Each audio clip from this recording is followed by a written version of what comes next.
Hi friends! Telangana రాష్ట్ర ప్రజలందరికీ అదిరిపోయే శుభవార్త. కొత్త ఆసరా చేత పెన్షన్‌లు భారీగా అయితే పెంచారు. మరి ఇప్పటి వరకు కూడా కొంతమందికి కొత్త పెన్షన్‌లు కొంతమందికి వస్తున్నాయి, రావట్లేదు. అలాగే కొంతమందికి పెన్షన్‌లనేది రద్దవుతున్నాయి. మరి ఇప్పటి వరకు మరి పెంచిన డబ్బులు గూడా మరి ఇప్పటి వరకు కూడా ఇవ్వట్లేదు. మరి ఎందుకనేసి అడగడం జరుగుతుందండి. ప్రతి ఒక్కరికి కూడా ఇన్ఫర్మేషన్ అయితే క్లారిటీగా అయితే చెప్తాను. స్కిప్ చేయకుండా అయితే వీడియో అయితే చూస్తేనే మీకైతే అర్థమవుతుంది. లేట్ చేయకుండా అయితే వీడియోలోకైతే వెళ్ళిపోదాం. ఆసరా చేతి పెన్షన్లు పెంచిన డబ్బులు ఇప్పటివరకైతే ఎలాంటి అప్డేట్ అయితే క్యాబినెట్ అసెంబ్లీ మీటింగ్‌లో సీఎం గారైతే చెప్పలేదండి.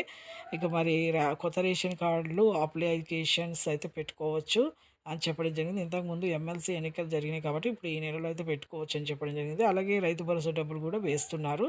3 ఎకరాల వరకు. ఇందిరమ్మ ఇల్లు, ఆత్మీయ భరోసా డబ్బులు కూడా వేస్తున్నారు. ఇక ప్రతి ఒక్కరికైతే ఇప్పుడైతే సదరము, ఆధారు, రేషన్ అయితే ఫేక్ అది చూపించిన వారికి రద్దు చేయడం జరుగుతుంది కొంతమందికి. కొంతమందికి మాత్రం వేస్తున్నారు.